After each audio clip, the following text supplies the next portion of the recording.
Ever get that feeling, like you're navigating life without a map? Oh, definitely. Like everyone else got the memo on how to do things, and, well, you're just figuring it out as you go. Yeah, like there's supposed to be some universal instruction manual for this whole better way of living thing, Yeah. but where is it? Exactly. It makes sense. That feeling of uncertainty, of searching for a reliable compass in a pretty complex world. I think many of us can relate to that. We're always looking for frameworks, right? Ways to make sense of the chaos, find some solid ground, Mm-hmm. which is exactly why we're diving into Ray Dalio's principles, life principles Oh, today. yeah. Now, you might know him from the investment world, sure, but this book, it isn't just about making money. Not at all. It's Yeah. really about the fundamental ways he approaches life, decision making, hmm the core principles he's developed. Yeah, over his whole career. Think of it as his personal operating system for navigating, well, pretty much anything. And what's so valuable about Dalio's principles, I think, is that they're not just abstract ideas. Right. They've been forged in, real-world experience. Yeah. Through huge successes, but maybe even more importantly, through some pretty painful failures. So this is a system that's been really tested We rigorously. definitely refined. So our goal today, our mission for this deep dive, is to pull out some of the most insightful and actionable life principles from his book. The ones that can really give you some practical tools for your own journey. Exactly. And we're jumping right in with a foundational one, accepting reality and respecting truth. This really is the bedrock, isn't it? So much else is built on this. Mm-hmm. As Dalio famously put it, the first step to progress is accepting reality. It sounds almost too simple, maybe. It does, but the implications are actually quite profound when you unpack it. Yeah, how often do you think we get tripped up because we're so attached to how we want things to be All the time. that we just can't clearly see how they actually are? That gap, Yeah. between our desires and what's really happening, that can be a major source of frustration, stagnation even. Because if our understanding isn't rooted in, like, an accurate assessment of the situation, how can we respond effectively? You can't. You end up fighting a phantom, like you said. Right. It's like that feeling after something tough happens, maybe, say, a job loss, Yeah. and you spend all your energy wishing it hadn't happened, just wishing. Instead of focusing on, okay, what are my next steps? Right. You're stuck in what could have been, not dealing with what is. Exactly. And that resistance, that refusal to acknowledge the truth, it just burns up so much mental and emotional energy. Energy you could be using to find solutions, right, to move forward. Precisely. As the source material points out, the quicker we can align our perception with reality, even if it's uncomfortable, which it often is, Usually is. the faster we can adapt. You can find viable paths ahead. What do you think are the sort of psychological barriers there? Why is it so hard for people? Oh, that's a great question. I think sometimes it's about ego, maybe. Mm-hmm. Not wanting to admit we were wrong or that something didn't work out like we planned. Sure, that makes sense. Other times, maybe it's just plain fear. Fear of the unknown that comes with accepting a new reality, especially if it's, less comfortable. Those are really insightful points.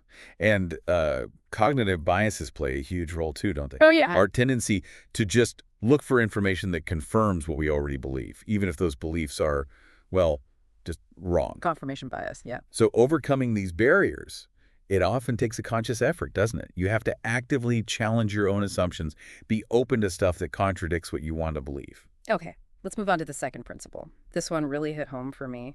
Pain plus reflection, growth. Ah, yes. The formula. Dalio states that pain is not your enemy, but a signal to learn.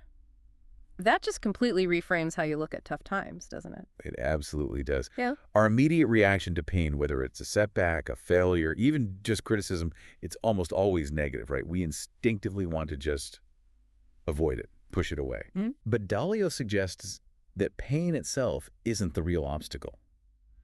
The problem is when we fail to extract the lessons from those painful experiences. And we all know that feeling, that gut punch when things go sideways. Mm-hmm. A project tanks, a relationship ends out of the blue, you drop the ball on something important. The first wave is usually disappointment, maybe anger, self-blame. All those messy emotions. But Dalio's equation, pain plus reflection, growth, it gives us a powerful way to channel that initial emotional response into something productive. How so? Well, the pain itself, it's just a signal, right? A flag saying something didn't go as expected. Mm-hmm. The real growth happens when we consciously take the time to analyze that pain. To understand its root causes. Exactly. And to identify what we can learn from it, what we could do differently next time. The source calls these difficult experiences growth tickets. Things like arguments, rejected proposals, feeling overlooked. I like that imagery. Me too. It suggests they aren't just random bad events happening to you. Right, they're opportunities. Opportunities for development, yeah. But only if we actively engage with them. So what specific questions should we be asking ourselves when we get one of these growth tickets? Well, I think the first step is probably just to step back from the immediate emotion. Okay. And ask, what exactly happened here? Objectively, what was my role in it? What were the underlying factors, maybe, that contributed to this outcome? Those are excellent starting points. It's about moving beyond blame, isn't it? Whether you're blaming yourself or someone else. Yeah, get past the blame game. And focus on objective analysis. What patterns can we spot? What were the unintended consequences of our actions? And crucially, what specific lessons can we pull out that we can actually use next time? Because without that deliberate reflection, like the source emphasizes, the pain just stays pain. Right. No real benefit, just ouch. Now, the third principle kind of builds on this idea of learning from experience. It moves into thinking with principles, not emotions. Yes. Having a framework. It's about being more consistent, isn't it? Exactly. This principle is really pushing for a more proactive and, consistent approach to life's challenges, instead of just reacting impulsively based on how you feel in the moment. Which is so easy to do. So easy. Dalio suggests developing a clear set of guiding principles beforehand. These then inform your choices, your actions, across different situations. So it's about creating your own personal rule book almost, like a playbook. Kinda, yeah. Yeah. The source gives some really practical examples of what these personal principles could look like. Like what? Like always seeking out the facts when there's a conflict, or taking a pause, just a beat, before reacting when you feel offended. Ooh, that's a good one. And linking back to our last point, actually writing down your reflections after a failure, making it a process. So these principles become your internal compass. Exactly. They provide a stable framework for navigating things and hopefully reduce the influence of those fleeting emotions that can so often lead us astray. Yeah, make you do something dumb in the heat of the moment. Think of them as a set of if-then statements you've consciously decided on. What do you see as the main benefits of operating like this from a set of principles? Well, I imagine it brings a sense of consistency, first off. Clarity, maybe, to your decision-making. You're Yeah. not constantly having to reinvent the wheel every single time you face a new challenge, right? Good point. And it probably helps you stay aligned with your bigger goals, your long-term vision, instead of just getting sidetracked by, I don't know, immediate impulses. Precisely. And the source mentions how Dalio, with his systematic mindset, he even views these life principles almost like algorithms. Algorithms. Yeah, things that can be tested, refined, optimized over time based on how well they actually work for you. Huh. That really underscores that personal growth is this ongoing process, doesn't it? Learning, adapting. Absolutely. And the key takeaway here, which the source really highlights, is that a well-principled life is a cornerstone of living well, maybe even more so than just being smart. Okay, principle number 4 shifts focus a bit towards how we interact with others. It's called extreme transparency and extreme truthfulness, the key to deep relationships. Right. Dalio famously said, "Without truth, there is no trust. Without trust, there is no cooperation." Seems pretty straightforward on the surface. It does, almost self-evident, but it can be surprisingly difficult to actually put into practice consistently. It does seem fundamental, and yet, like you say, it's often a huge challenge in our interactions. Yeah. Dalio really believes that genuine connection, whether it's personal or professional, it has to be built on this bedrock of honesty and openness. And when we're not being truthful, maybe through outright lies, or maybe just, subtle omissions holding things back. We erode that foundation of trust. And trust is just essential for any meaningful relationship or effective collaboration for that matter. And the source touches on why we might not always be completely transparent, right? Maybe we're worried about how we'll be perceived, how others will judge us. Or trying to avoid conflict. Yeah, or we're just not comfortable being fully vulnerable.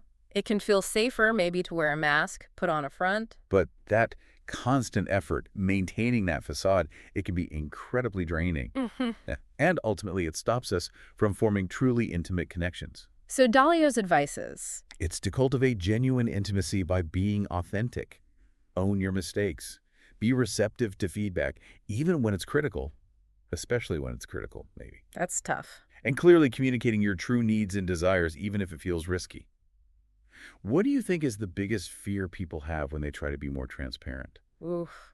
I think the fear of rejection is huge. Yeah. The worry that if people really see who you are, flaws and all, they won't like you or they won't want to be around you anymore. That's a very common, very understandable fear. Yeah. But Dalio argues, and I think there's truth to this, that while it might feel vulnerable at first, this extreme transparency and truthfulness actually attracts people who value authenticity. So it builds stronger, more resilient relationships in the long run. That's the idea.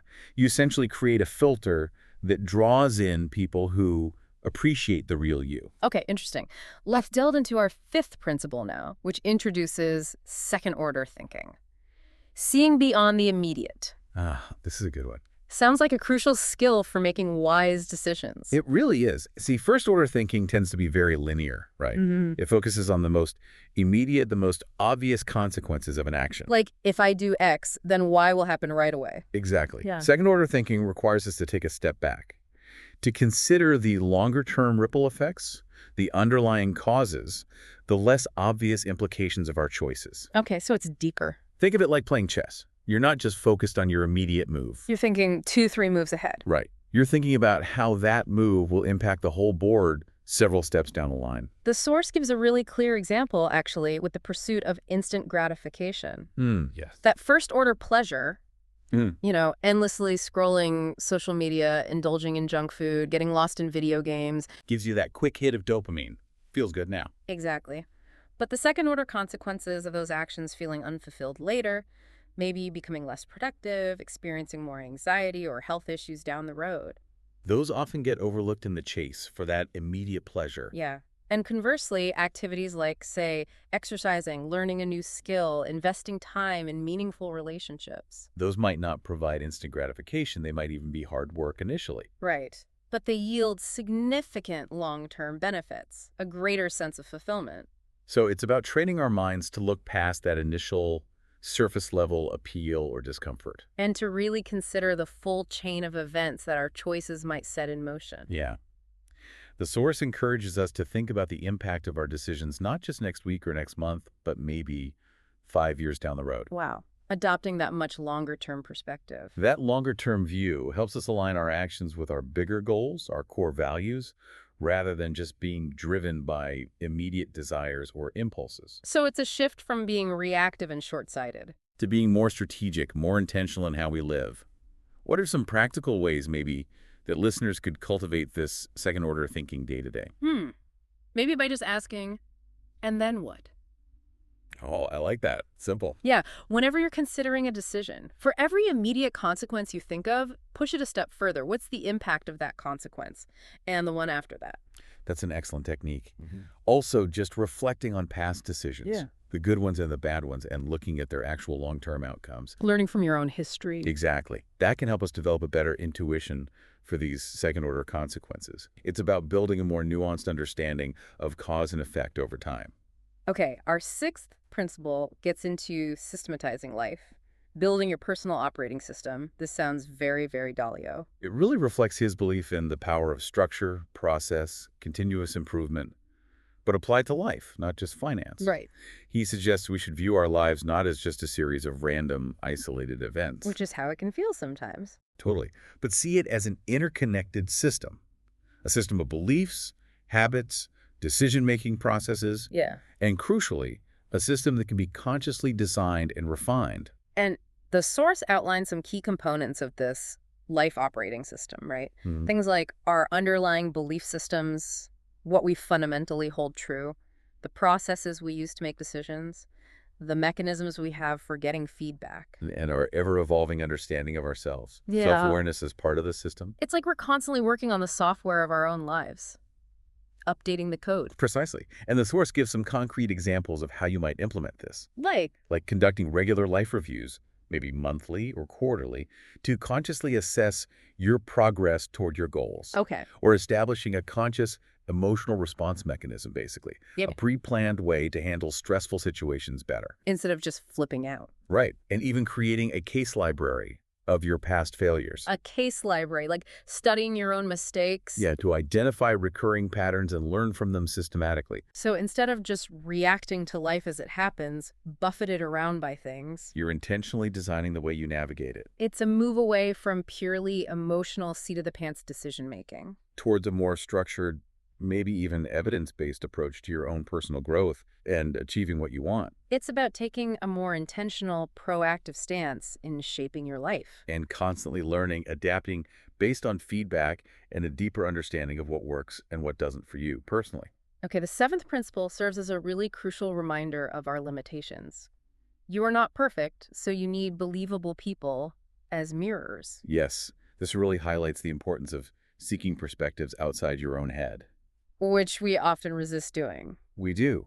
Dalio emphasizes that our individual knowledge, our perspective, it's inherently incomplete. We all have Mm. blind spots, biases, areas where our understanding is just limited.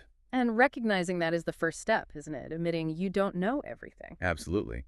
That humility is key to then seeking out valuable external input. And the source is careful about defining these believable people. Very important distinction. It says they're not only honest and insightful, but also crucially willing to disagree with you, willing to challenge your thinking. Exactly. It's not about surrounding yourself with yes men, people who just echo back what you want to hear. Because that doesn't help you grow. Not at all. These are individuals who ideally have a track record of sound judgment themselves and who aren't afraid to offer dissenting opinions or point out flaws in your reasoning. They act as a vital check on our own assumptions. Help us see things from different angles, catch mistakes, ultimately leading to better decisions and a more accurate understanding of ourselves and the world.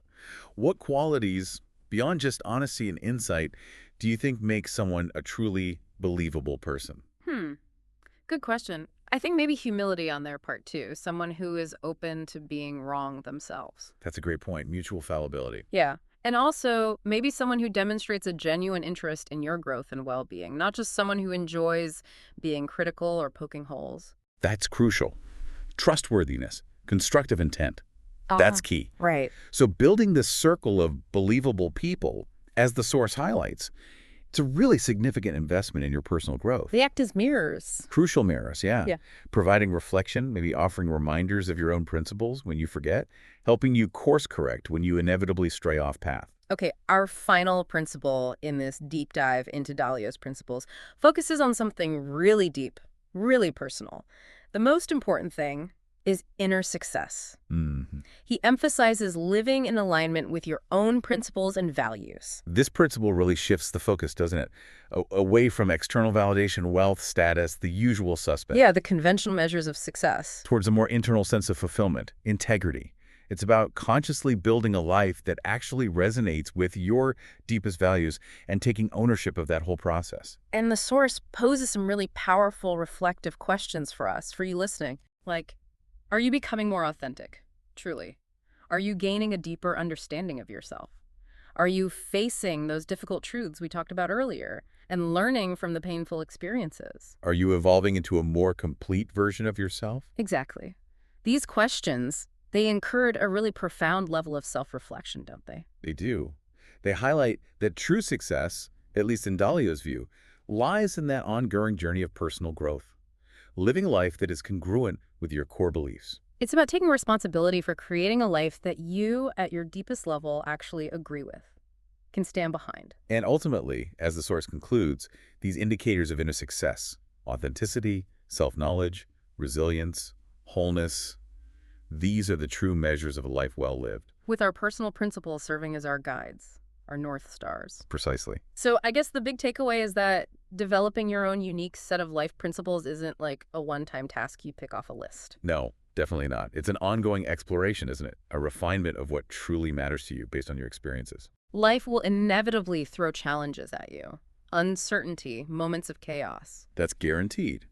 But having a well-defined set of personal principles can serve as this invaluable anchor. Providing clarity, direction when things feel overwhelming or confusing. And while Dalio's principles offers a really comprehensive framework to consider, maybe the most crucial takeaway for you, the listener, is to actively engage with your own experiences. Both the good stuff and the bad stuff. Yeah, the successes and the setbacks, Use those to identify and articulate your own guiding principles. What works for you? It sounds like this is a book that invites, maybe even demands, ongoing reflection, re-engagement over time. Absolutely. It's not meant to be read passively just once. It's intended to be a continuous source of learning and contemplation as you navigate your own life's journey. So, as you think about everything we've discussed today, maybe consider this final thought. What is one core principle, just one, that if you consistently applied it, starting now, moving forward, what principle could have the most significant positive impact on your life? That might be a really great place to start your own deep dive into your personal principles.